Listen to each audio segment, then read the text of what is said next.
Good evening, everyone, and welcome to our event on Can We Have It All as we look at our upcoming municipal budget. I'm Lorraine McNeil, and I'm the moderator for this evening. And before we begin, I'm going to ask anyone if they would please mute themselves, mute their microphones until the Q&A.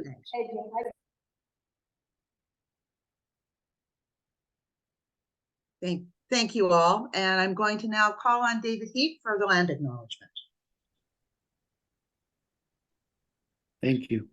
As we begin, we remember that this event, like the rest of our daily lives, take place on traditional lands of Haudenosaunee, Anishinaabeg, Lenape, and Chinota neutral peoples, and that the original peoples of this area took a lot better care of the land than settlers who've come later, on the most part. And in particular, the lands from what we call the Ottawa River to the Great Lakes, including this area at the forks of the Dishkan-Zibi or Atwood River, were covered by a Dish with One Spoon Wampum Covenant, which said, among other things, that people should be able to share the land equitably, the one spoon, so that everybody took their share, but no more than their share, and that we come to the meeting without sharp-edged implements, so as not to harm each other. So welcome in the spirit of the Dish with One Spoon Wampum and the First Peoples of these territories.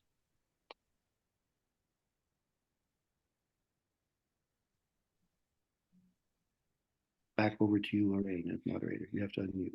Sorry. Pardon me. Thank you, David. And now I'm going to call on Nora Fraser. Nora is one of the co-chairs of our local chapter of the Council of Canadians. And she's going to give an overview of the budget process with the municipal budget and introduce some of the business cases of interest. Thank you, Nora. Hi, so can you see my share screen? Yes. Great, thank you. So we're here to talk about Can We Have It All? What we think needs to be in London's multi-year budget. The process, which Skylar can answer questions about later, is basically on December 12th, the city staff released their version of the proposed multi-year budget, draft version. In this month, we have many opportunities to learn about it and discuss it and provide feedback. At the end of January, the mayor will table his own budget. This is according to Ford's strong mayor legislation. And so the mayor's budget is what the council will have to work with. Can somebody let Roberta in, please? And at the end of January, the mayor will present his budget. So the council will then make amendments to the mayor's budget using a simple majority. The mayor can veto any amendments that are passed. And in order, if the council wants to override the veto, they'll need a 2/3 majority of council to override the mayor's veto. So the mayor has a lot of power to put his budget in place, and the mayor and council really need to hear from us about about what we feel really should go into the budget. Council meetings are scheduled through February. There are a lot that are scheduled for this process to unfold. And the target date is March 5th for final approval by City Council. And so we're here today to go over some of the really wonderful things that are in the proposed budget, keeping in mind that this is what was proposed by staff. So the Council of Canadians has a long history of advocating for many good things: climate change, climate justice. We signed the LEAP manifesto in 2015. We supported the Green New Deal. We campaigned for a just transition. We advocate for peace and social justice. We also, especially this past year or so, we have been advocating for the health and well-being of all people and our publicly funded universal healthcare system. We called for the recognition of a housing and homelessness emergency in London, and we pushed for the adoption of the Climate Emergency Action Plan. In Seth Klein's book, A Good War, and on his website, the Climate Emergency Unit, he outlines the 6 markers that show that the government really recognizes that there is a climate emergency and that we have to act accordingly. And the very first step is spend what it takes to win. So in the draft budget that the city staff prepared, keep in mind that it's not extravagant. It's what the city staff have decided is doable and necessary. We did ask for a lot of things that would cost a lot more. We asked for free public transit. We asked for massive investment in solar panels.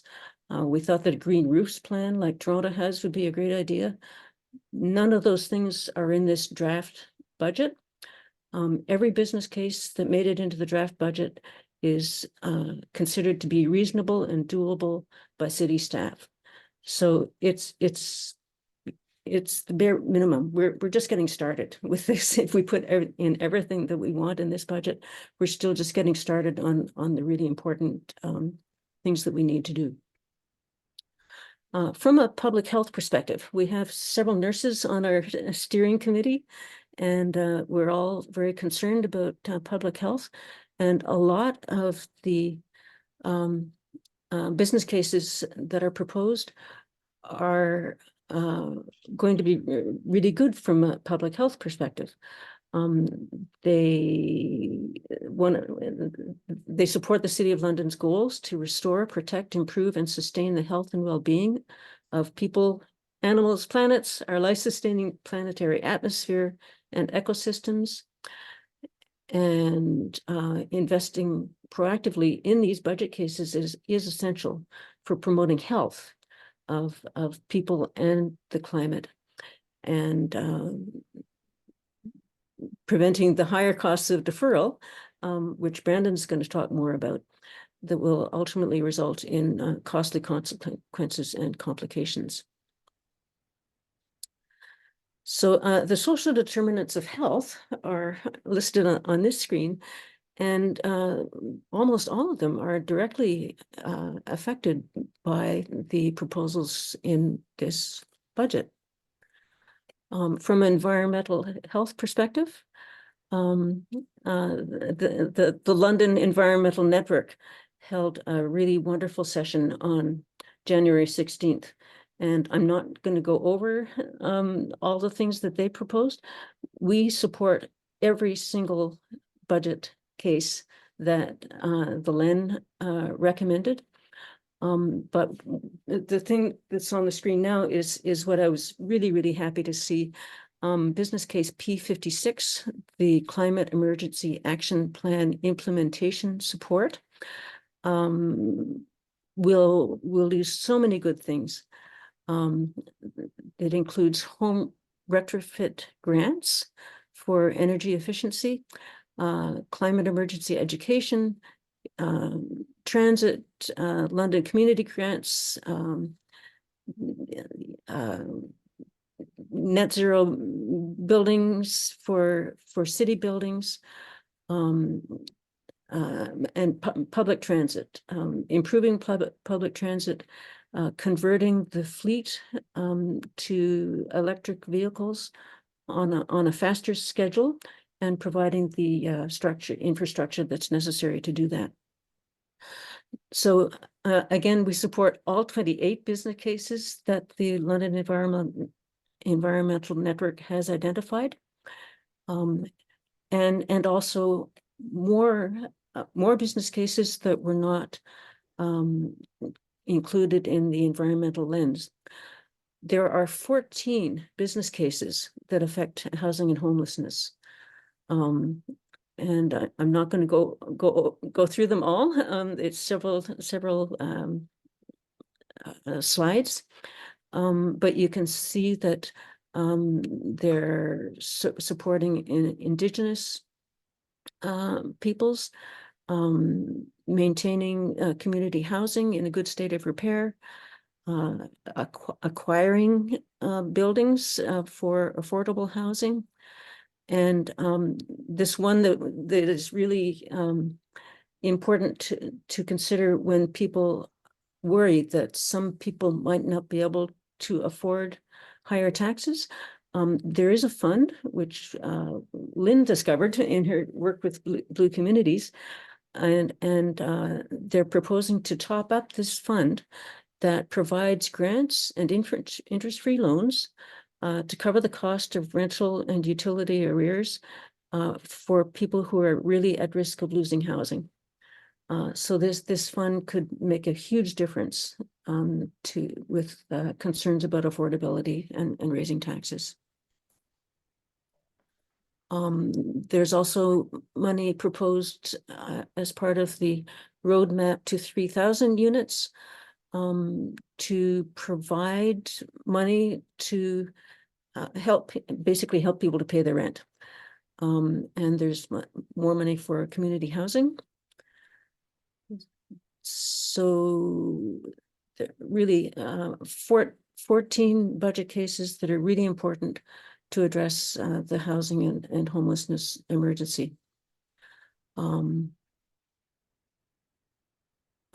There are also 2 business cases that would help provide a safe London for women, girls, gender diverse, and trans people. Holly's House is operating on temporary funding, and so there is a P37 which should fund this initiative permanently to provide short-term accommodation, housing-focused supports and basic needs for women experiencing homelessness who are fleeing violence and human trafficking. A really, really important business case, really important project from many, many perspectives. And there's also an anti-racism and anti-oppression action plan that deserves support. There are 4 business cases that would help the London Public Library. I have been starved for books and DVDs. I rely on the library, and it's been, of course, unavailable for 5 weeks up until just a few days ago. And these business cases, of course, were prepared long before we had this attack on the library system. So the library really, really needs money to invest in their collections, to improve their IT services. A central branch needs mental health caseworker to help with the population that they serve, and they also have an anti-racism and anti-oppression framework program that deserves our funding. There's a budget case for increased funding for the arts, and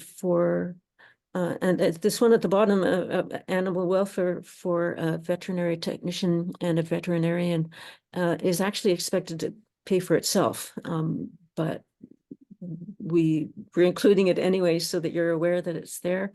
Animal welfare service enhancements. It's good for the animals, and it's good for people's mental health. And finally, P41 to continue to extend operating hours for the washrooms at Dundas Place and Victoria Park. It's basic humanity. Those washrooms should be open whenever they're needed.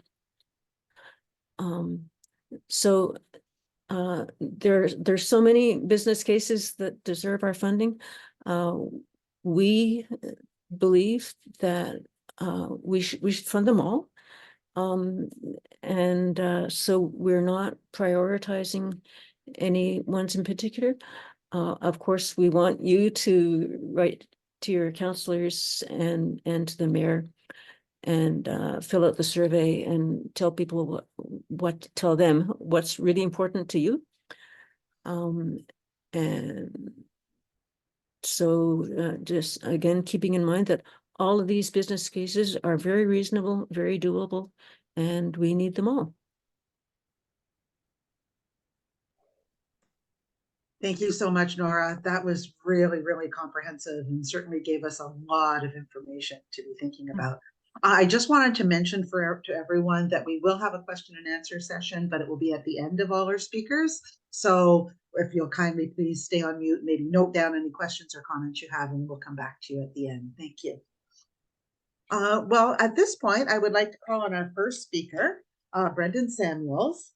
Brendon's a PhD candidate in the Department of Biology at Western University. Brendon is particularly interested in avian research and in measures to protect birds. He's a coordinator of Bird Friendly London. He also is chair of the City of London Environmental Stewardship and Action Committee Advisory Committee. So he's very involved in the environmental movement, as well as particularly focusing on birds. And Brendon is going to speak to us about the dangers that are inherent in not acting. And he's also going to give us somewhat of a youth perspective. So thank you, Brendon. The floor is yours. Thank you very much for having me. It's great to be here and to see folks taking an interest in our municipal budget. You guys are doing your civic duty. We are living in times when a lot of people are disengaged from politics. It's become very polarized. It's become quite negative, and yet there's a lot of crises happening in our backyard. The only way those crises get addressed is when we come together and we focus on solutions and we prioritize. And so I'm going to talk a little bit about that prioritization. Thinking beyond our immediate needs, which I think we're hearing a lot about nowadays to do with safety and homelessness, towards some of the longer term stuff that frankly my generation is going to inherit and have to deal with. And so when I do environmental advocacy work in the city, I'm always trying to balance between the short term and the long term. And so I appreciate you sharing a couple minutes of your time to hear me out and hear about the things that we've been pushing for in the multi-year budget. I'm going to start by sharing my screen because I just prepared some slides. Can you guys see it? Somebody give me a thumbs up. No, No? Okay. it says Brendon Samuels has started screen sharing, but we don't see. Interesting. It's black. You would think I would be good at this by now, but I'm still learning. Let's try that again. Resume sharing. Huh, interesting. Okay, sorry. I am going to try one some more.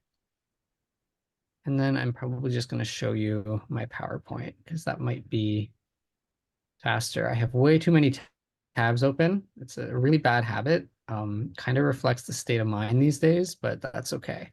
All right, one more try. Can you see this? Yes. Okay. Let's see, can I make this bigger? Slideshow. Play. Good. Okay, excellent. So if you have been like me following what's going on in London for the last few years, you'll know that we have a climate emergency action plan, and staff have spent a lot of time developing this framework. I've spent a lot of time looking at it. It's pretty good. It's pretty robust. It's not perfect, but I think it's where we need to be headed. And a really important priority I see in our current multi-year budget cycle is now we have to implement it. We haven't actually put any money really towards this since this plan was developed a few years ago. In order for this to actually be effective at influencing city policies and the way that our city is growing quickly, we need to resource this correctly. And so I'm going to talk a little bit about aspects of the climate emergency action plan that I think are really important. This is all kind of packaged together in the budget. I'm going to pull out a couple of elements and use some lingo from the climate action world. So there's some really important graphs in the latest progress report, which, by the way, is available on this website, getinvolved@london.ca/climate. Pretty much everything you need to know about the Climate Emergency Action Plan on an ongoing basis is posted here. And they posted a progress report earlier in May last year, talking about how we are doing, data collected over the year 2022. And I pulled out a couple of graphs from that report because I think they're really important for what I want to talk about. So here's our corporate emissions. So if you're thinking about greenhouse gas emissions, which are driving the climate crisis and fueling global warming, the city has broken them down into kind of two categories. One is corporate, so it's the city's own operations. That's like city employees driving around city vehicles. That's city buildings and the energy required to heat them in the winter, that sort of thing. And you can see the city's actually doing pretty well. Compared to their corporate targets, our emissions are dropping. They are on track. On the other hand, we have a graph showing emissions reductions from community. So that's the emissions reductions that are happening outside of the corporation of the city. It's folks like you and me, it's businesses in London, it's everything that we do in the city that doesn't involve the local government per se. And this is where I think we should be really concerned. We are not really on track. We've got our milestones shown in green, and we are above them. Now, granted, there was a pandemic. There were extenuating circumstances. This stuff is brand new. It's scary. There's a housing crisis. There's a lot else going on. But the writing is on the wall. The emissions need to come down if we're going to meet our science-based targets and limit global warming to an extent that we are actually able to survive on the planet along with everything else that lives here. Recognizing, of course, that London is not driving the climate crisis at a global scale, we are definitely contributing to it. And if we don't get with the times and adopt new technologies as they're changing, then we're going to be stuck paying more. In fact, we're going to end up using technologies that are outdated and much more costly, like gas infrastructure. There's not that much gas left on the planet, folks, so we probably should be thinking about switching to alternatives before that gets prohibitively costly. And so how do we bring down these community emissions? That's really complicated. It's something that my advisory committee looks at. It's something I see reflected in a lot of the business cases related to the Climate Emergency Action Plan. And I think mitigation of climate change is a really important priority for us, for my generation and for current people alive today. If you look at where our emissions are coming from in community, we've got pretty good data. This isn't the most current. I think these were produced in 2019, but clearly we've got a problem stemming from the use of personal vehicles in London and emissions associated with fossil fuel combustion for heating and cooling our homes. These are legacy problems. These are things we've been doing for a long time, so long as these technologies have existed. But we have to come up with alternatives, and the solutions exist, but there are barriers in place that are keeping us from adopting them. In particular, if you don't have an alternative to using your car to get around, then you're going to keep using your car. And if the bus doesn't come on time and you don't have reliable service taking you where you need to go, then people are going to resort to the more convenient option. Similarly, I'm looking at retrofitting my home. I'm a low-income household. There are a lot of people in London who might be sympathetic and who might realize their energy bill is a lot higher than it needs to be, but they can't access loans and funding to do that on their own. And to be honest, the provincial government and the federal government, although they have historically been players in that space, they have not really been consistent about those incentives being available moving forward.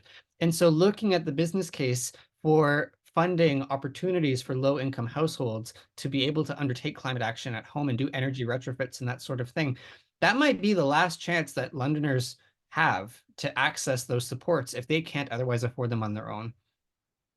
Here's just a breakdown of some of those common sources of emissions. Again, vehicle gasoline is a really big one. This is another figure that was produced for the Climate Emergency Action Plan. This is an idea of how we should expect our weather to change by the year 2050. And there's a lot of assumptions and contingencies baked into this. Of course, we don't know exactly how much warming will occur. We don't know what's going to happen when the permafrost melts. There's a lot of moving parts to this, but we can see this is going to be pretty scary. We're going to have more extreme weather. We're going to have a lot more water to deal with. We're going to have extreme heat. This is coming, folks. We're already experiencing it today. And so we need to kind of get our affairs in order so that we can limit some of the harms that are coming. The province, despite not being very active on climate change, has actually been publishing information. The Financial Accountability Office of Ontario, if you still believe in financial accountability in Ontario, publishes reports going back a few years. This is the summary, kind of the collation of all of those. And I pulled out just a couple of slides from there because I think it illustrates why we need to be thinking not only about mitigation, so reducing the contributions to warming, like greenhouse gas emissions or methane. We also need to think about adaptation. So if warming is happening, if the climate is changing already, how do we adapt? How do we prepare for some of those extreme conditions I showed you a moment ago? And we know that the option of doing nothing is the most expensive option. We know that as the climate is changing and things are getting warmer and the weather is getting weirder, we should expect that the cost of maintaining our infrastructure is going to go up no matter what. We can limit how much it goes up by taking a proactive approach now. In fact, if we take no action, the FAO estimates that the costs to provincial infrastructure, which by the way we pay for with our taxes, will be $4.1 billion not too long from now. That's costs that my generation will inherit. If we take a proactive adaptation approach, if we start thinking about ways to limit those harms, we can reduce that amount by $1.1 billion per year. That means we're saving $1.1 billion doing the things that we're going to have to do eventually anyway by starting on that sooner. This is consistent with a report that was published last year by the province, the Climate Change Impact Assessment Technical Report. And this is a really comprehensive document. It's a really scary document. It has a lot of sections that talk about various impacts to different sectors. I pulled out a summary table that I think illustrates why we need to be thinking about this in very broad, high-level terms. You can see that the cells in red and orange are rated as very high and high risk, and they've broken it down even by regions. We're looking at pretty significant impacts to the natural environment. They're already happening in some areas, like fauna, for example, in southwestern Ontario is currently rated as high risk because of climate change. That means the animals that exist around us right now are in trouble. That's going up to very high risk by 2050. Similarly, if you look down to the people in community areas of focus, there's going to be high risk for population, high risk for healthcare, high risk for Indigenous communities and social assistance. This is quite scary. There's even impacts to our food system. And so how do we reconcile all this in something like a municipal budget for the near term? I think we need to think about adaptation, and the way that some of the things we can do to help with adaptation will check off multiple boxes and help in a bunch of these different areas. And so this is the lens I take when I look at the multi-year budget and the business cases. I also want to point you to this document as a reference that came out last year. It's published by a group called Living Cities Canada, which partnered with the London Environmental Network. And the scope of this report is looking at green infrastructure. So that's the kinds of infrastructure that we can adopt using nature-based solutions to limit some of the harms associated with climate change, both in terms of adaptation and in terms of mitigation and all the other co-benefits for human health and well-being. This report has a lot of really interesting tidbits in it. I'll paste a link into the chat when I'm done if you want to check it out. For example, there are maps in here which show where we've lost vegetative cover in the city, where the city gets really hot on extremely warm days, and where we have the greatest flood risk in the city. And this is, I think, a roadmap for where we might want to target some of that mitigation and adaptation work. It also provides a breakdown assessment of how we're doing in different areas that are scored in the report, ranging from gray, which is not so hot, to green, which means we're doing really well. And so I'm just going to show it to you really quickly, but you can look this up afterwards and read more about it. In terms of equity, we're not doing that great. When we're thinking about natural infrastructure, this is not really prioritizing where people are the most vulnerable in our city. We're not advancing reconciliation with Indigenous peoples through our approach to green infrastructure. In terms of the abundance and where this is happening, you know, we're about in the middle. We're kind of on our way to doing more of this work And I think through the Climate Emergency Action Plan, if it is funded through the budget, we will make more progress here.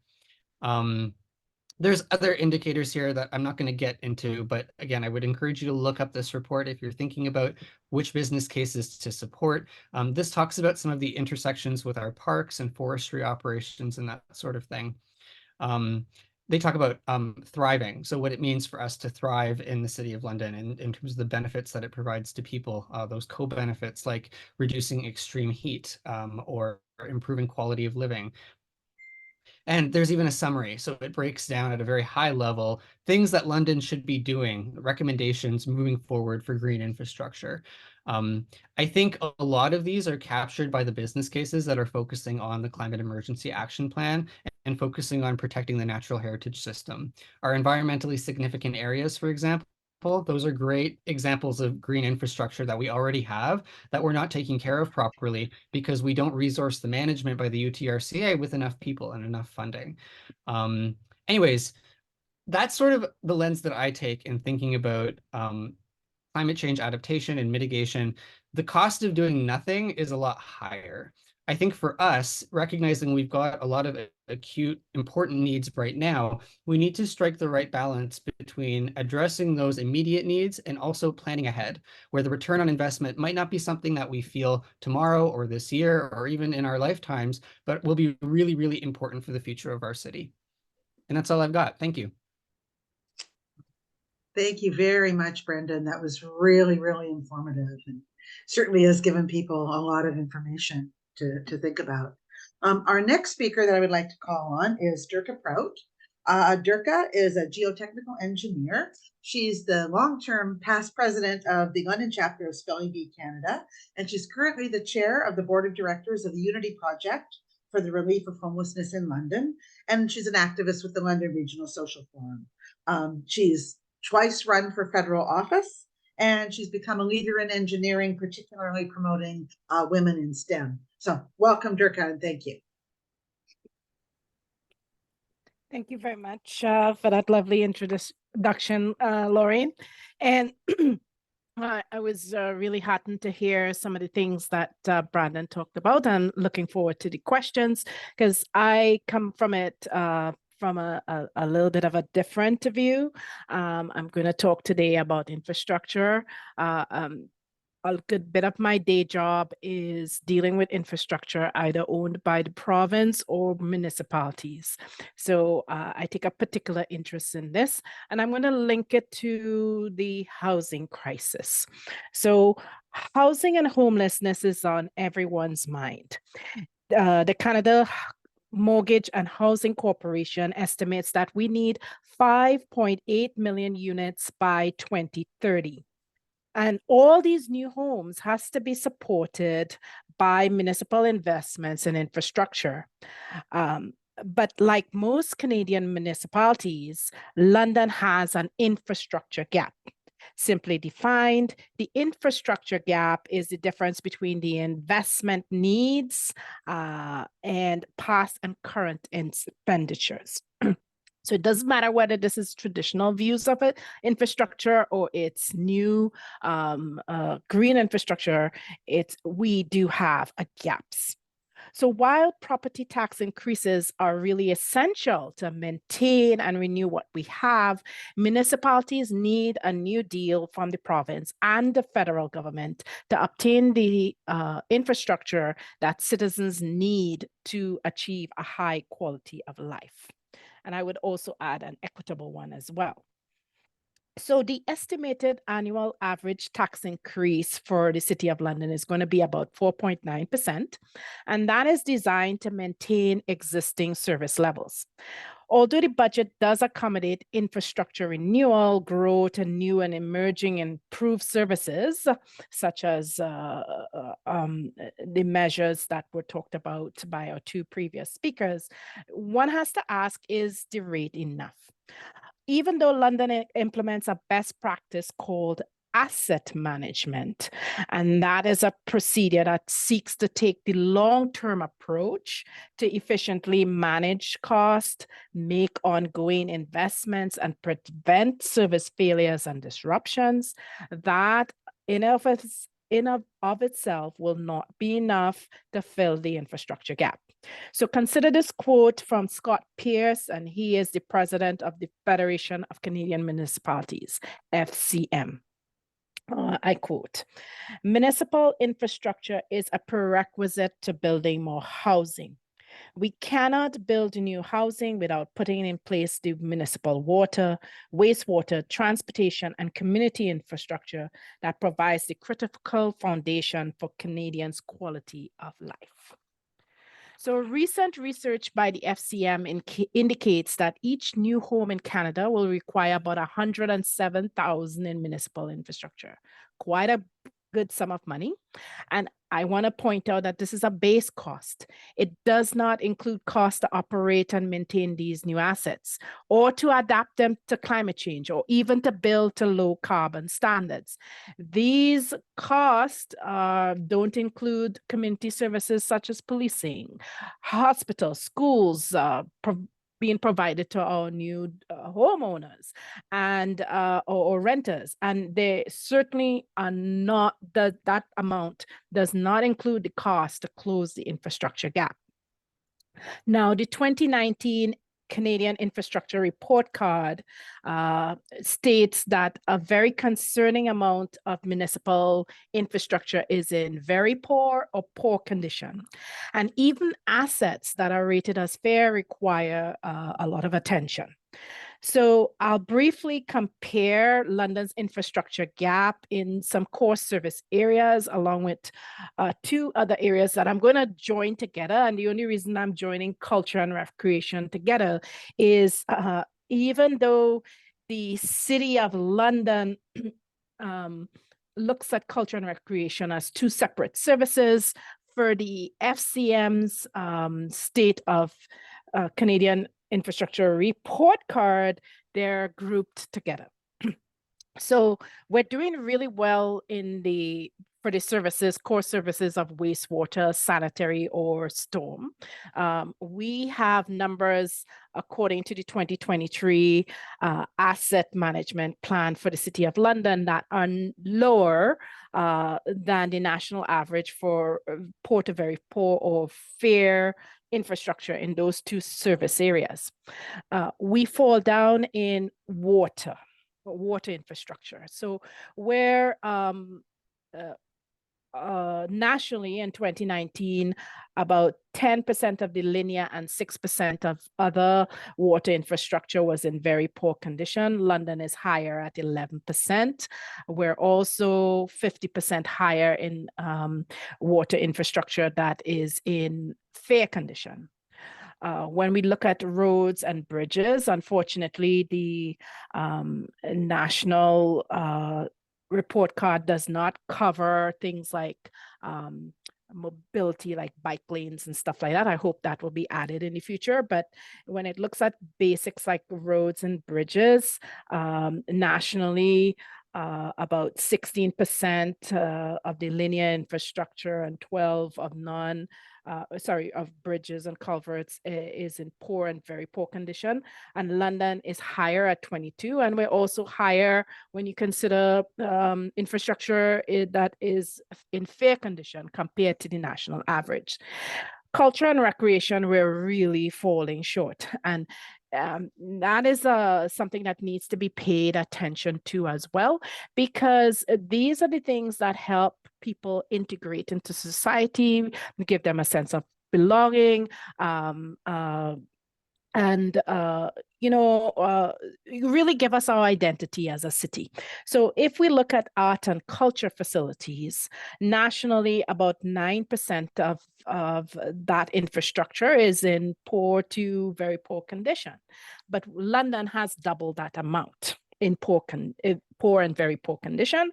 And if we look at ice arenas and pools, places where you'd want to cool off or start to stay in shape, in very poor condition, we have 12 and 12.7% in poor and very poor condition nationally. But in London, it's 21. And when we consider fair condition, it's 20 nationally and 59% in London. So quite a significant difference.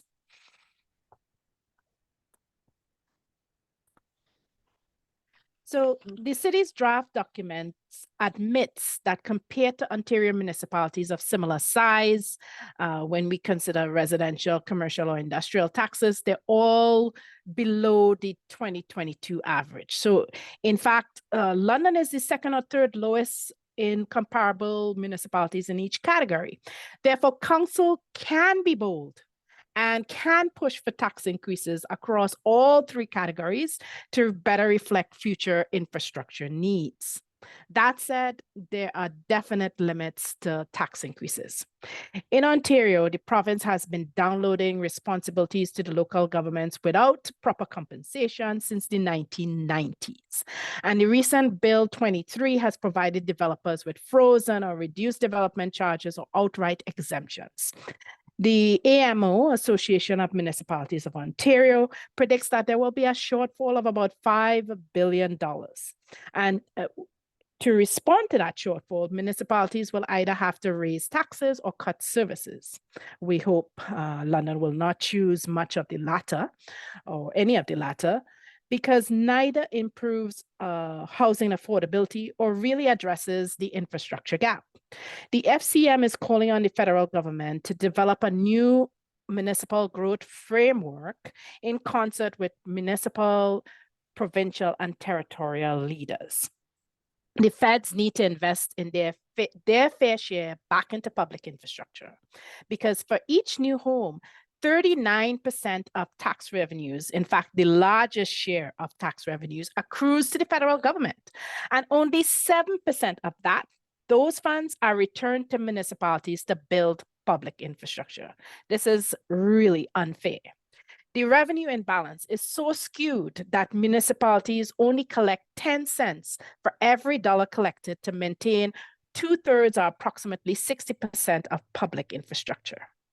So solving the housing crisis really means we have to invest more in infrastructure, and we must close the infrastructure gap. But for that, we need not only higher property taxes, but more crucially, I'm asking you as concerned citizens and your colleagues and friends and family to demand that higher levels of government deliver a fairer municipal framework, and they have to contribute their fair share. Thank you so much for listening. Oh, thank you very much, Dirka. You have also given us some really thought-provoking thoughts and information to take going forward. So thank you so much. So our next speaker is Skylar Franke. Skylar is the counselor for Ward 11. She, prior to being elected as counselor, she worked in the environmental sector and was previously the executive director at the London Environmental Network, and she worked for Reforest London. And Skylar is going to talk about how we all need services, including seniors. So welcome, Skylar, and thank you. Thank you so much, and I'm so glad to be here, and nice to see everyone who's here tonight and see some familiar faces. I just wanted to quickly, before I get started, I wanted to say, Nora, are you going to be sharing slides afterwards that show those graphs about like how much London collects in taxes and those kinds of things? Yes, 2. You are. Wonderful. Okay, well, maybe I won't go through them because I did have a couple that I want to share, but if you're going to do them, I'm not going to ruin the surprise for everyone. No, you go ahead. Okay, good. Okay, well then I'm going to show some slides. So mine is, I just realized I'm not able to share the screen. I don't know if anyone is able to give me that permission. Sorry, I didn't test it earlier. But yeah, so you're going to try, see if it works. Oh, perfect. I got it. Okay, we're good. We got it. Here we go.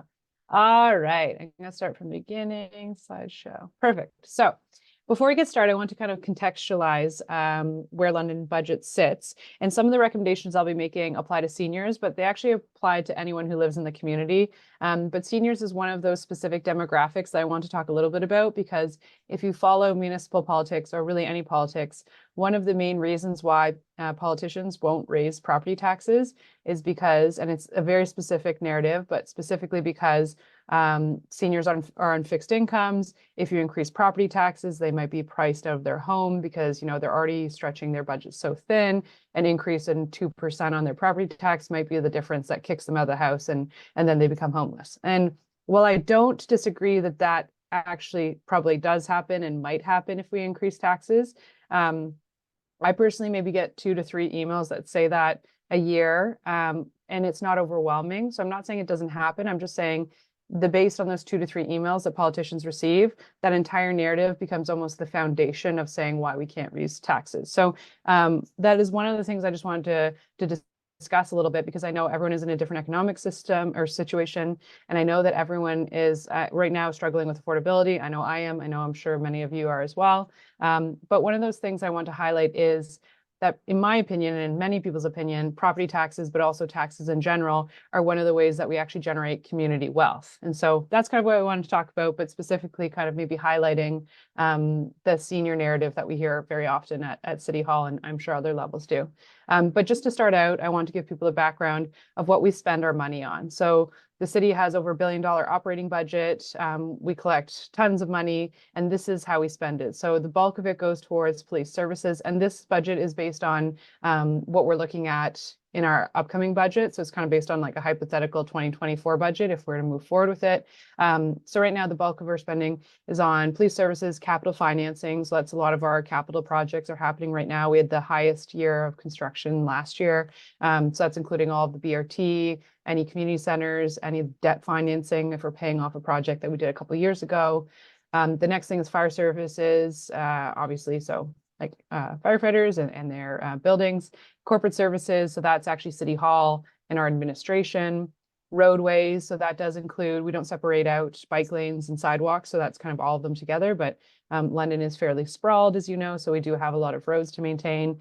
And then you can kind of see the list goes down from there. So I just like to show that because I do think it shows kind of where we spend our money, what we prioritize. I also like to highlight a couple of these, and I'll go through quick, but London's the green line, and this is a historic situation. So London, Windsor, and Chatham-Kent are at the bottom of municipalities with a population of over 100,000 people of how much we collect in taxes. So the average is about 3,536. I know I just pay over 3,000. I think I got to 3,300 this year. So I'm just below the average. So it kind of depends on how much your house cost, of course. So if your house is worth over $1 million, you'll be paying far more in property taxes. My house technically is valued at 208,000. I bought it for 295,000. And if I was to sell it today, it would be worth 500,000 probably. But we base this on what we have at City Hall is what we're assuming your house is valued at. And those haven't been updated since 2016. Anyway, all to say, you can see London, we're on the lower end, both from the median and the average of how much property taxes we collect. You can also see as a percentage of household income, this isn't too big of a graph. So you can see London, like 3.5% of people's income is spent on property taxes. So for example, it's significantly less, as Dirka was saying, significantly less than what you're paying in income tax. Although we're still expected to do significantly more infrastructure and community services work. So we are collecting a fairly low percentage of property taxes to maintain our services. As well, you can see commercial, again, Oshawa, Niagara, and then London have the lowest commercial tax rates. Same with industrial, Chatham, Kent, and then London. And then this I found interesting. I just want to share with you. So staff did a scan of other municipalities, and this was as of December of last year. Some of these have been approved or not approved, but you can see everyone's kind of struggling right now with cost increases across the board. So every municipality in Ontario is probably doing a tax levy more than what they historically have done, unless they're in a special situation. But for example, Hamilton, their tabled budget came in at 14%. And we know that Toronto, for example, I think is doing around 10%. So we are all kind of struggling with this affordability issue, including the municipality. You can see here, we collect 62% of the city's revenue is from property tax. So it makes up the bulk of how much revenue we have. The other areas, we get 25% from federal and provincial grants and subsidies, about 5% from user fees. So that's people paying for swimming or hockey or skate time. And then about 8% other municipal revenues. I can't really off the top of my head think of a good example of that, but you can just see that property taxes are the bulk of our revenue. And then I've been slowly collecting these, but these are graphs from some of our agency boards and commissions that demonstrate, given how much we collect from the property tax how much we give to them to operate their service. So the London Transit Commission in 2018, they were the lowest among their peers across Ontario. You can see we're just giving them over, looks like about 35% of their operating was our subsidy. That's the lowest. Windsor is a little bit higher, but they're next closest to us. And then they had an updated one in 2021. They're waiting for 2023 to come out soon. But again, London, it was just over 41%, but again, the lowest. So when you look at Waterloo, for example, it looks like they're maybe giving about 73% of municipal subsidy. So you kind of get what you pay for. So we're starving some of our agency boards and commissions of operating funds for them to provide a service. And as much as I'd say it's great to be as efficient and as effective as you can with your funding, that only goes so far. People can try to streamline things and try to make them as excellent as they can for as little money as they can, for as long as they can. But eventually the service potentially is just not what we want it to be because they don't have enough funding to do their job. You can also see the library per square footage. That we're also giving the London Public Library the lowest subsidy per square footage compared to some other similar sized ones. So that's another one. So I've got a couple others, but those ones I thought were most relevant. But it's all the same situation. Most of our agency boards and commissions, when they compare themselves with their peers across Ontario, are getting some of the lowest municipal subsidies for their service. And then they're expected to either try to do the same amount of service for a less subsidy or find other funding mechanisms, which for the most part, they've done an exceptional job. But again, after decades of underinvestment, eventually you have to pay for the service that you want. So I want to talk really quickly about community wealth, and that's the concept, and I'm sure you're all very familiar with it, but the idea that if we're able to have a healthy and vibrant and supportive community that provides the services it needs for its population, we have community wealth. It's not based on how much you as an individual can generate in a capitalist model, but it's based on us all being able to support one another and thrive in a successful city. It's a bit utopic, but I think it's possible. So I want to give a couple examples of how I think if we invest in community wealth, which is how I see taxes as a way of redistributing income, there are savings for the community. So for example, if we invest in transit and more people are able to take transit because there's a route that was close by, or they only need to take one bus to get to work instead of two, and they might miss the second bus, that actually saves them money in the long run. So for example, in Canada, it's actually just under $13,000 a year to own a car. So that's if you're financing it. So if you buy a new one, you're paying it off, not a used one. A used one is obviously cheaper. But that's an average of $1,000 a month when you factor in insurance, gas, visits to the mechanic, financing, paying off the interest on it. Or you could get a bus pass for the entire year, the most expensive bus pass we have, which is $1,344. So you can see that's less than 10% of what it would be to, or no, just over 10% of what it would be to own a car. And when I was canvassing, I heard the story from people. I knock on the door, we'd start chatting, like, what are you worried about? And one person reminded me, so they live in my area, they're taking the bus to Fanshawe, they take two buses, they'd always miss their transfer because one would come late or come early. And so eventually, after a year of doing that and missing tons of class because of the bus system, they bought a car. And now I'm like, essentially, we've just saddled the student with like a $12,000 or $13,000, bill for the entire year, where they get a bus pass as a Fanshawe student. They didn't really have to pay for it because it's part of their fees, but they're not able to take it because it doesn't get them there on time. So in a way, we actually force people to go and buy cars and force them to take on financial burden because we don't have the community wealth, enough of a community wealth to be able to use transit regularly. Another example, some of these are a bit tongue in cheek, but like a library card is free. And in fact, you don't even pay fines anymore because the library is so cool that they decided to stop charging fines because it was disproportionately affecting people who had less income. If you go to Chapters or Indigo, but I'm sure none of us are, but if you go buy a book a month, that's about $360 a year if you're reading one book a month, which is on the low end for, I'm sure, a lot of people. Another example is affordable housing versus market rate. Again, a lot of seniors, but also anyone in any kind of economic system that's disadvantaged. Market rate is crazy right now. Again, in London, across Canada, in Ontario, one-bedroom apartment is $1,700 a month. If you do RGI, obviously it's 30% of your income. It's very hard to come by these days. Or if you can get into Indwell, it's $550 a month. But our issue here again is we have, I think, so we've got 2,000 people experiencing homelessness. We have, I think it was over 6,000 on the affordable housing waiting list, although that number is constantly growing, and there's been people on there for 10 years. But if they were actually able to get into these are either RGI or subsidized apartments, they wouldn't have to be, scrimping and saving and having to, take on roommates maybe when they don't necessarily want to, or living in really unhealthy situations. But we don't have enough affordable housing because, again, affordable housing, most of it is paid for from taxes. And we don't have enough taxes to be able to pay for enough affordable housing to meet the demand. And my last one is just, parks and ESAs, the access to them is free. You're allowed to go to the park, you're allowed to walk through the ESAs versus a gym membership, which again, if you get the cheapest one for seniors at the Y, that's about $600 a year. So again, all these things that, we all pay in for, we all see the communal benefit for. If we don't pay enough, we don't have all of these great resources available for the community. And when we do have them, it saves everybody money. And I think it's the hard part though, when everyone looks at their budget as an individual, which makes sense. You're only in control of your own budget.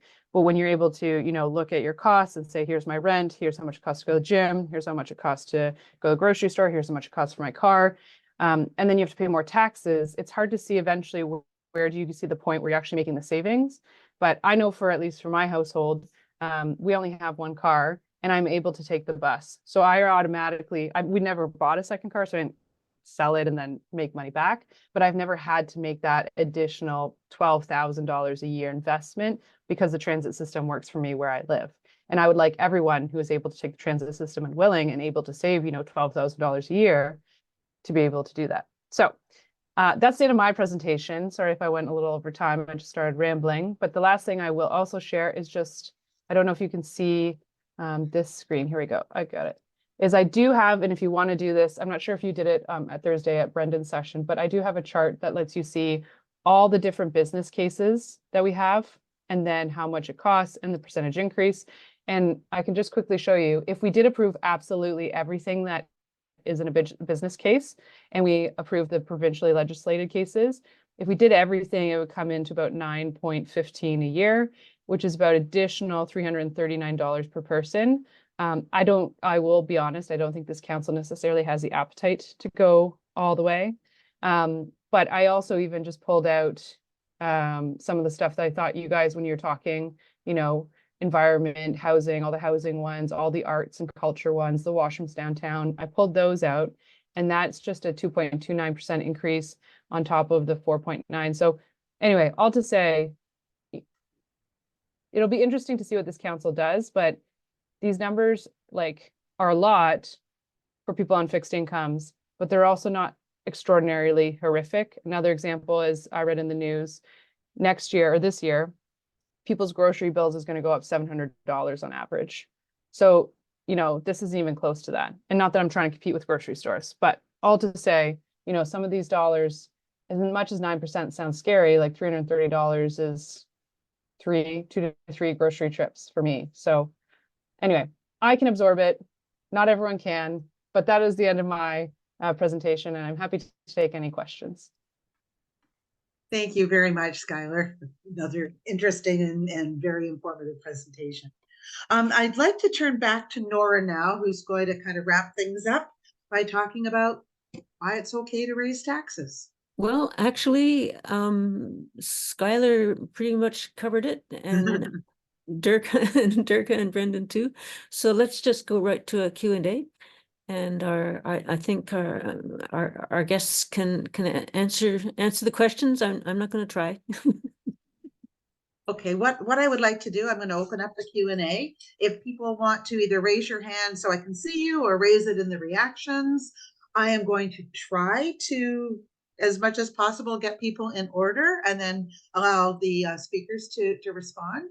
And I will probably try to let everybody speak once before I go back to giving people a chance to ask a second or third or fourth question, just so everybody gets an opportunity who wants one.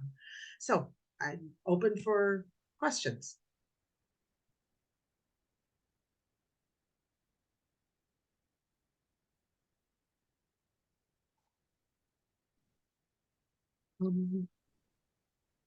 Lynn. Hi, it's just a very general question, really, to any of the three speakers or all of the three speakers. When I see the data that you present here showing London underservicing across the board in so many areas and missing out on the benefits of at least average even servicing, it's an amazing picture. So I thank you for that. And I guess I don't know what your thoughts are about why London is tending to be so underspending in these areas compared to other communities. Are we lacking revenue that other communities are getting from, I don't know, other sources? Or why is London so low on these scales? I'd love your thoughts. Who wants to go first? I was just going to ask that. Oh, sorry. Sorry. No problem. That's not, yeah, you're the MC. That's not my job. How about you pick? You pick.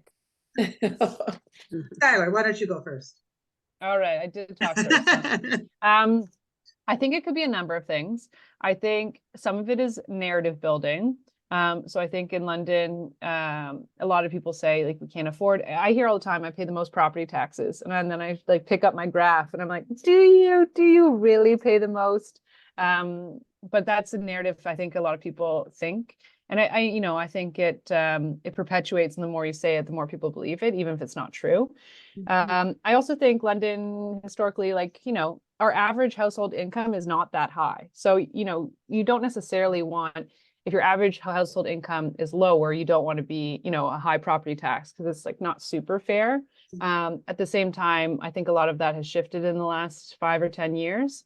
But I think that's probably one of the big indicators. And then I think that there is also a lack of political will. I grew up in Georgetown. I had a green bin before I came here for university. So we did green bin in like 2006, maybe 2005. And it wasn't even really a debate. It was, I was in high school, but I just remember it just showed up and everyone was like, woohoo, let's go. But it didn't take, 25 years, and we didn't talk about it around the dinner table. It wasn't like, we don't need this. We don't need this. So I think there's a lot of the time it's who do you have elected, and are they willing to be the person who says, yep, we're going to go up 6% this year. And I know it's going to be hard, but it's going to be worth it. Mm-hmm. Thank you. Thanks, Skylar. Dirka or Brendon, either of you want to weigh in on this one? Dirka? I'll let Dirka go first. Thanks. So I agree with what Skylar said, and I think for someone who has run in politics, I think London has transitioned in some respects from being a fairly conservative area, clearly electing some progressive people all through the urban area of the city on the provincial level, not so much on the federal. But, and so that sort of contributes to it. We see this dynamic certainly on city council, where even though there are no political parties in Ontario from the ideological perspective as well, we could still see that influence on council. Over the past few years, London's industrial base has been gutted. That's part of the reason why I decided to throw my name into being a candidate, because I think this was a lost opportunity. So what you have is a lot of people's income dropping. We have quite a lot of people who have given up looking for jobs in London, and they, even though they might be homeowners, they certainly are trying to manage their budget on lower, probably non-unionized jobs. So I think a lot of that has to play into it. But one of the worrying trends I am seeing, I was very heartened to hear Skylar talk about community wealth, is I feel there is a competing narrative amongst the population sometimes about self-care and a higher levels of individualism than what you would need to adopt a community wealth mindset, and also the narrative that is quite prevalent all over the country, even with some progressive politicians, that municipalities and governments should be run as a business. And I think we who call ourselves progressive or left-leaning should start talking more about things like community wealth and all the lost opportunities when we have tax cuts or fail to keep up with even inflation. That's just running on the spot. And I'm going to leave some space for Brendon because I'm really interested to hear his perspective, seeing that he's very steeped in environmental concerns. Thanks, Dirka. Brendon, sorry. Those were both really great answers and perspectives. I think it is a lot of the culture in London, of course, the political biases we've had. I think about other cities that we might compare ourselves to in different respects. And I look at the city of Toronto, for example, as not a good role model of how to manage municipal finances. And yet they have access to their own kind of special relationship with the province and with the feds. They're the greater Toronto area. I grew up in the GTA, and I was raised to think that the CN Tower was the center of the universe. I never heard of London, Ontario. And so when I moved here for school, I thought I was moving to Pluto. And then I got here and I was like, oh no, this is like a real place. And so that's all to say, I think we have maybe had less visibility on the provincial and national stage compared to some of the other major cities. Ottawa has its own special relationship with the federal government because of it being the capital. Hamilton is kind of an extension of the GTA, if you think about it. They're within driving distance. London is interesting because we actually are an urban hub supporting a wide area, rural communities around London. And in some respects, those communities depend on London for certain services. And I've heard people kind of take this narrative and weaponize it in ways that I find really problematic. Like, oh, smaller towns are sending their homeless people to London. I don't agree with that whatsoever, but I won't deny that London has more services available to support certain communities that they can't access in rural areas.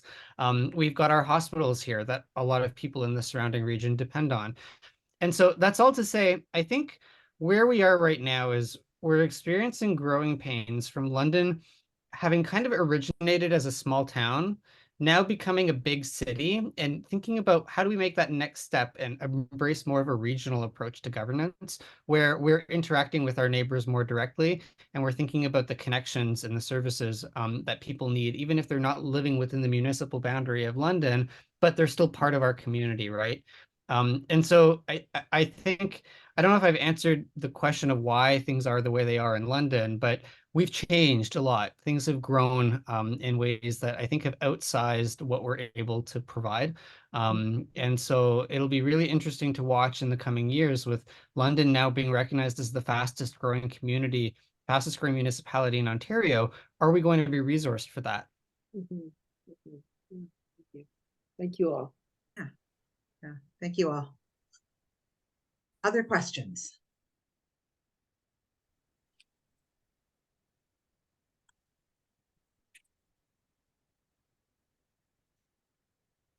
I'm looking for hands and I'm not seeing any. David. Teresa's hand up. Teresa, yeah. Teresa Bell. Oh, yes, thank you. I'm reflecting on Skylar's comments about the narrative in response to the previous question.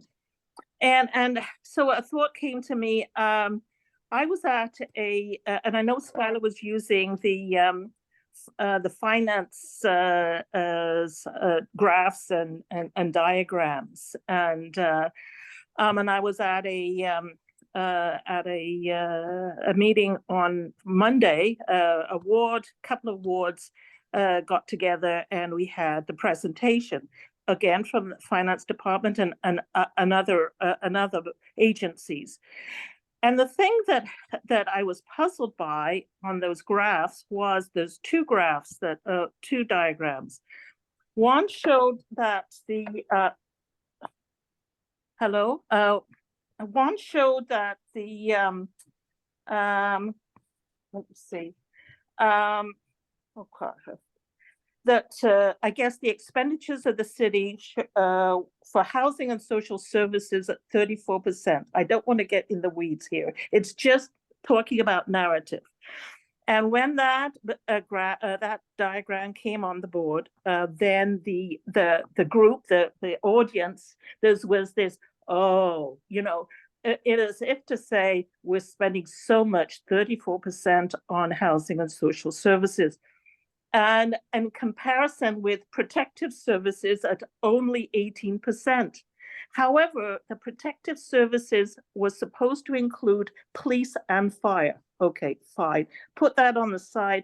The first graph diagram you showed that 18% of the budget goes to police services and 10%, for this year anyway, projected, 10% would be fire. And I don't understand why 28% on one graph is represented by 18% on another, particularly since there is this, 34% for housing and social services. So it's a question about how it's represented to people that have an interest and come out to these meetings. And I don't know, what am I missing here? Why are the two pieces of information so substantially different? Yeah, I can do a quick answer if you'd like. Yeah, so I just pulled it up. So actually I can share my screen, and then that way you can see what you're talking about. Because yeah, I've asked that question too. Okay. So when you look at, yeah, I think you can see it. So when Yes. you look at this graph, you can see protective services is 18%, which is just police. You Well, don't include No, ambulance and fire services. is that okay? That's good to know, because that's what the other diagram. But the finance person said protective services includes fire, and you're saying that that's not the case. That's not my understanding, but I can confirm with staff and get back to you, which is a lackluster answer in the time. But my understanding is protective services is like just the police, and then housing, social, and health services. Like that's why ambulance and paramedic, as well as housing, as well as the Middlesex on Health Unit, those all, they like take them all together and cluster them all together and put them into that one. So that's my understanding. Fire services would be included in 34%. That's my understanding, but I can confirm with staff. Okay, just in terms of narrative, that and that was not how it was explained at the meeting on Monday night.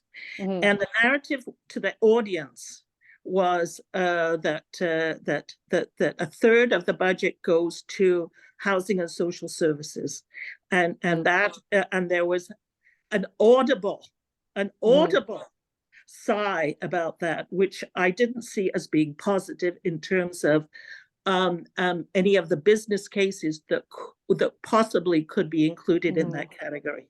The only other thing I'm wondering, and again, you've brought this up and maybe I'll try and get clarification. Let me get this one. So the difference too is, so the average daily cost of municipal services. So for example, this 18% comes up, and that's police services.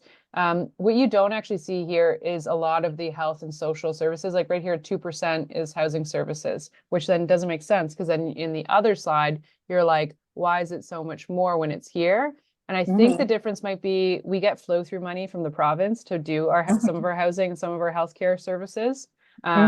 And so I think maybe it's perhaps not on the municipal levy. And so then therefore, perhaps it doesn't really show up on this diagram because it's not on the municipal levy. It's given to us by the province. Okay, so I mean, that makes perfectly good sense, but just in terms of a narrative, it just does not, it's not very effective in getting support from my neighbors in terms of any of the business cases that support anything other than roads and garbage pickup. You know, it's just, you know, yeah. Let me guess, Jerry Pribble's ward. No, it wasn't. It's 7 and 8. It was 7 and 8. But anyway. Okay. Yeah, I could see that. Well, thanks for going to it. Okay, thank you. Thanks, Teresa and Skylar. Brendon, Dirka, do either of you want to weigh in on this one?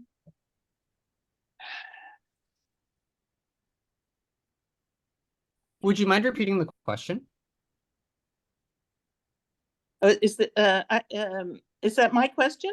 Okay, it's in terms of the graphs that were prepared and have been presented in I've seen them in two situations, and I think they're the presentation that the finance department has been presenting, and the two I was contrasting was the one which says, 18% of your tax dollars goes to police services, and 9 or 10% goes to fire services.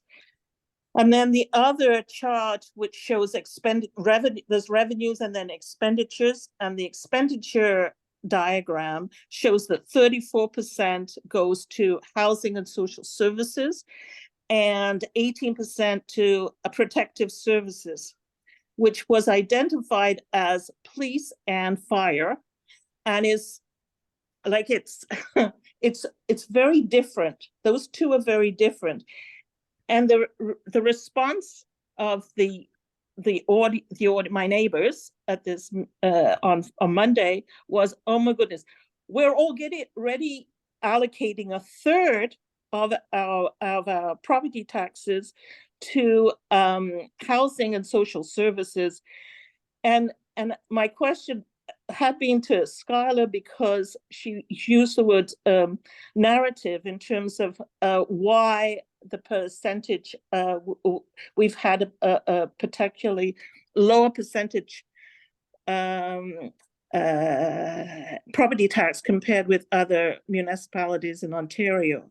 And the narrative from that 34% was just an audible sigh from my neighbors. So they're go away thinking, we're already spending so much on housing and social services. Why would we support the business cases that require us to spend more? So that was, I mean, really, it was a question on a challenge to how the city presents these numbers, and the effect it has on the taxpayers that take the initiative to go to these meetings and then say, oh, very well and good, these business cases, but we're already spending so much, and I'm thinking that's unfortunate. Okay. I don't know if I'm going to have a better answer than Skylar for that question, and I'm not super familiar with all the material that finance staff have included. I will say, having done a deep dive into this budget, the way that information is presented is not always comprehensive, because this is a really complicated document with a lot of detail to cover. To be honest, I think the individual staff sometimes might have biases that trickle in ways that I'm not going to get into accusing anyone of, but I think there's a lot of complexity here. It reflects many hands and eyes coming together and working on something collectively. And so my advice to you is, when you see stuff like that, not in a confrontational way, not in a way to make them look bad, but take aside the people who have confused you or said something you feel is not right and tell them. Because if they don't hear the feedback, then they have no chance of ever escalating this and doing it differently in the future. A piece of feedback that we noted in the budget is that the way that they talk about where different monies come from, like external grants or that sort of thing, money that's put aside for a category of expenditures but has been earmarked for a specific thing. It is really difficult for a layperson to read the budget and understand, what are the contingencies here? You use this grant for this, but could you use it for that? Well, we don't know. Have you unlocked external funding for all of these things? Yes or no? Really inconsistent in the way that it's reported. And so that's an example where, looking to future iterations of this process, maybe there are opportunities to change how this information is presented so that the narrative is a bit more transparent. I don't know if that answers your question. I could get into a rant about how much money the police are asking for, but I don't think that this is the forum for that. So I'll end it. Thank you. Dirka, any thoughts? I am just going to be pretty brief because I guess out of the three of us, I've taken the least deep dive into the budget.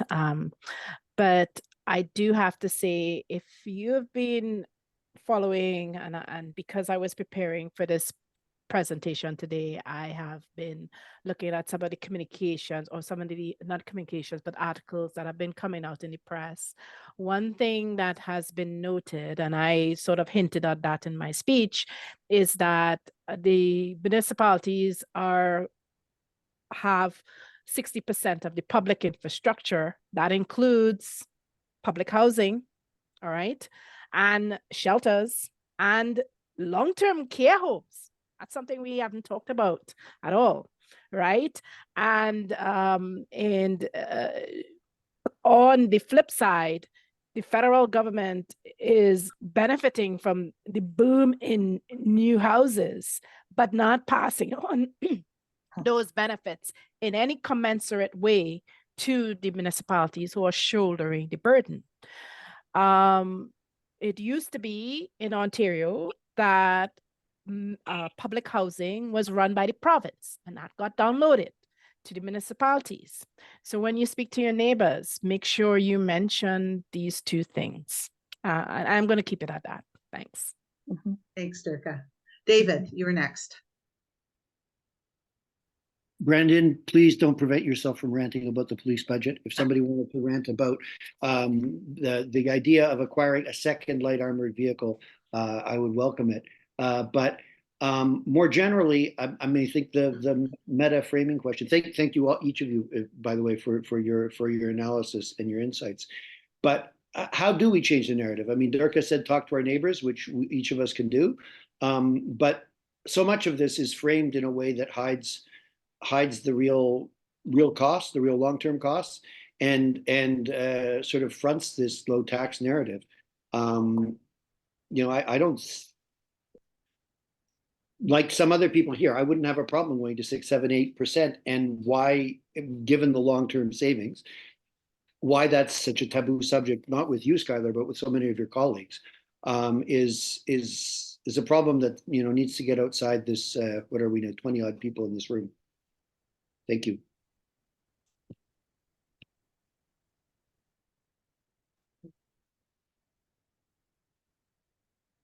Sorry, I was muted.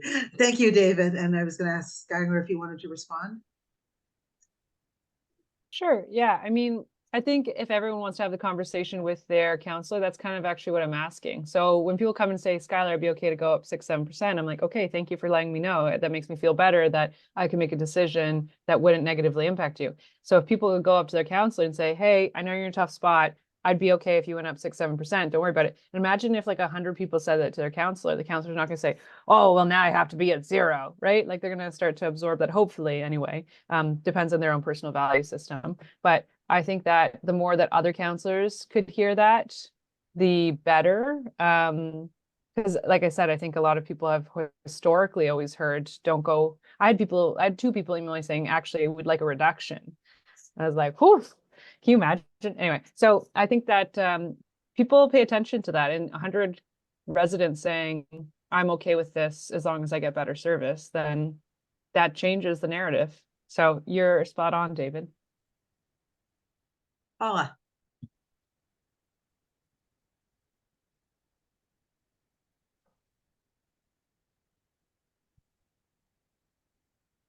Paula, you're Paula's muted. You're muted, yeah. Paula. I was shocked by some of Dirka's data about how far behind we are in the quality of our services in comparison to other municipalities of similar sizes. Like I think she said in London, our pools and gyms and so on, the average for others is 12.7% in poor condition, and we had, I didn't get it, but it was something like 40. And then she named several other comparisons. And maybe that's information that people are not aware of. The reason we have, such, or the effect of our having such low taxes is that we've really fallen behind, and it will cost more to upgrade and fix things. it always costs more if we don't have regular upkeep of things. And then like in water infrastructure, how important that is. And we are, you know, we've fallen behind in that as well. And then I guess Dirka mentioned 100, I think she said 107,000 in municipal costs for each new home. Was that in the budget? Like how is that under housing and so on? Is that covered?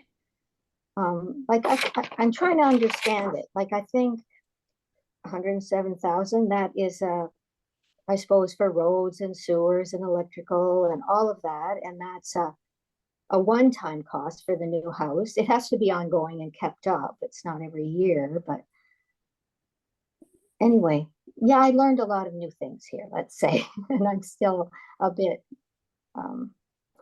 confused, and I think a lot of people don't realize that, how far behind we've fallen.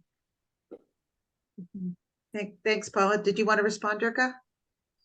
Yeah, I mean, as I said, I didn't do a deep dive. I started first with comparing the London 2023 Asset Management Plan, which lists each service and each asset under the respective service in terms of quality, from a very good condition to something brand new to very poor, the percentages. And then I went to the 2019 infrastructure report card and compared the two. And interestingly enough, I found the summary of comparison of where the city showed where their infrastructure gaps are. There's a section in the budget for that, and it was the same.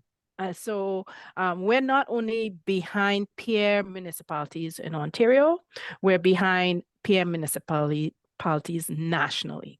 So this is a very concerning thing, because think of our position, and Brendon mentioned that we are an urban hub in a rural sea. That's my way of presenting it. We are a very important place because we have 3 major hospitals, 2 major post-secondary institutions.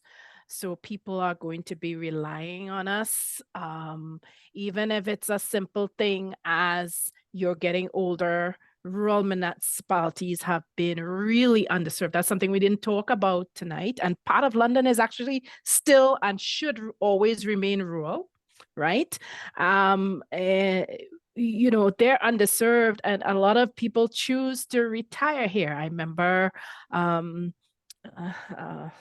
of a sudden her name escapes me, the last female mayor, talking about the fact that a lot of the population growth at the time, which was fairly low compared to now, was these senior citizens moving from rural communities because they could get the services they needed here in London.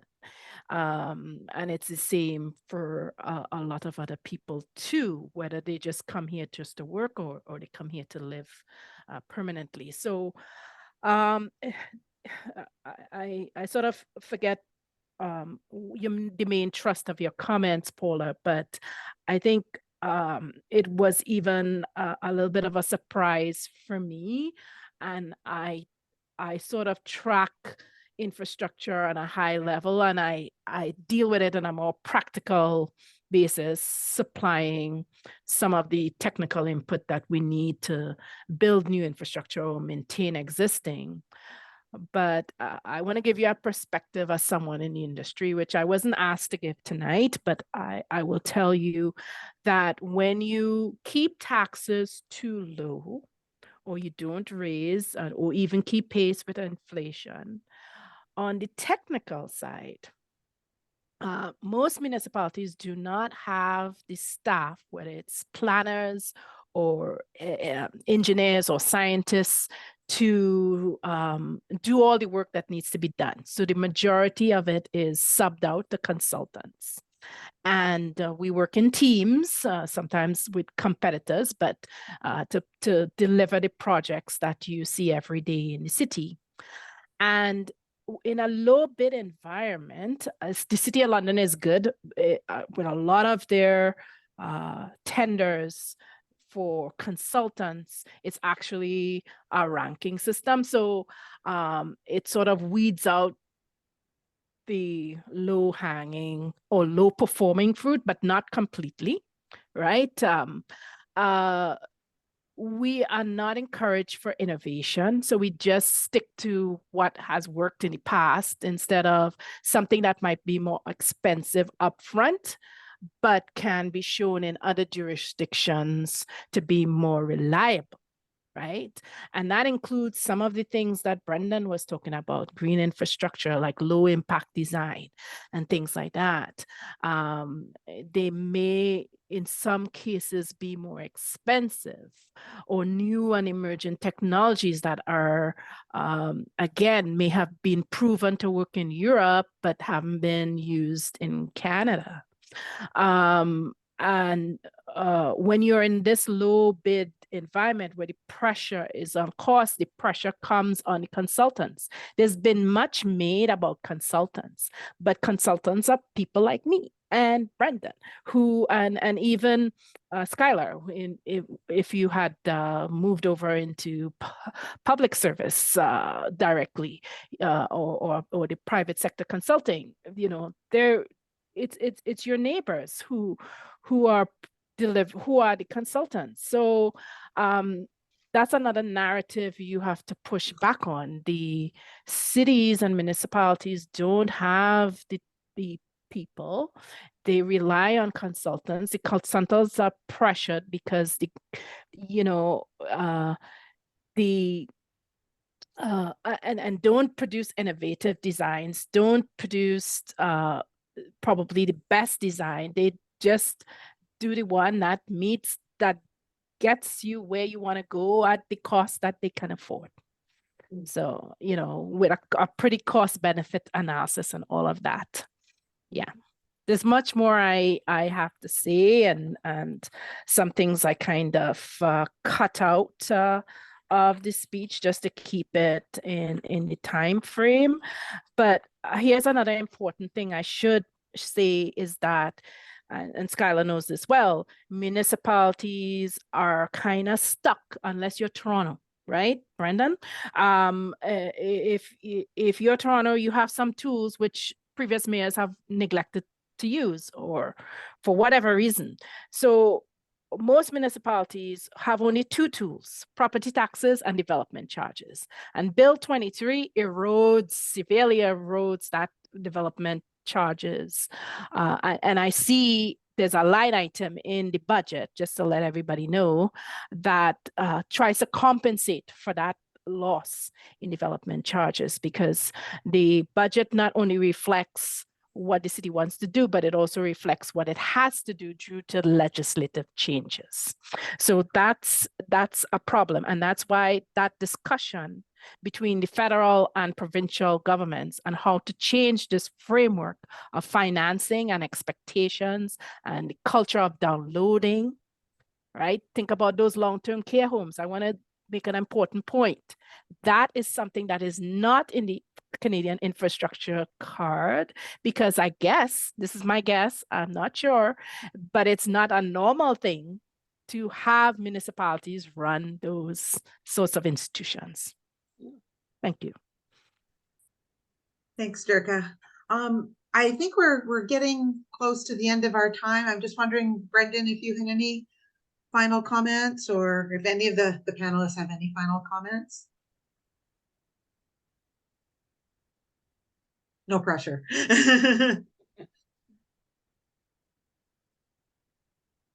I do have one final comment, real quick. In my encouragement, and I'm sure you're all going to do it anyway, but I'm going to say it, is if you could all email or talk or phone anything your city councilor and say, these are the budget cases I care about. I don't mind if you go up to 5, 6, 7%, whatever your percent number is that you're okay with, and just provide that input. we're gonna be debating starting February 1st. So if you could do that before February 1st, get your input in, try to change the narrative, and invite your other friends to do that as well. That would be very, very, very helpful. Thank you, Skylar. Well, I would like to thank all of our guests tonight. Skylar, Dirka, and Brendon, thank you all so much. And thank you, Nora, for all your work in organizing this and setting us up. And thank you to all the participants for coming and joining us tonight. I saw a flash of a hand from Brendon. Did he have something? Oh, sorry, Brendon. I missed that. Yeah, I'm sorry. I'll make this really brief. What we've heard is that municipalities are creatures of the province. A lot of what's changed. Oh, I think I may have frozen. Can you guys still hear me? Yep, we can hear you. We can't see you, but we can hear you. Okay, I turned my camera off so you could hear me. We are in municipalities creatures of the province. What we are able to do and what happens in our municipal budgets is dictated by provincial legislation, right? That is a bit of a precarious situation for us these days. And so what I want to say is how we actually get out of this mess is, unfortunately, we're going to have to show up and vote in the next provincial election. And we're going to have to make do in the meantime. The way that we prepare for that is by talking to neighbors who disagree with us. We can't just be talking to the folks who share our similar priorities. We actually need to seek out the people who disagree with us, who might be happy with the way things are, and help to shift the narrative one by one. That's the only thing I would add is like the way that we get through this together is by growing awareness among people about how we can actually take power back and influence the tools that municipalities have.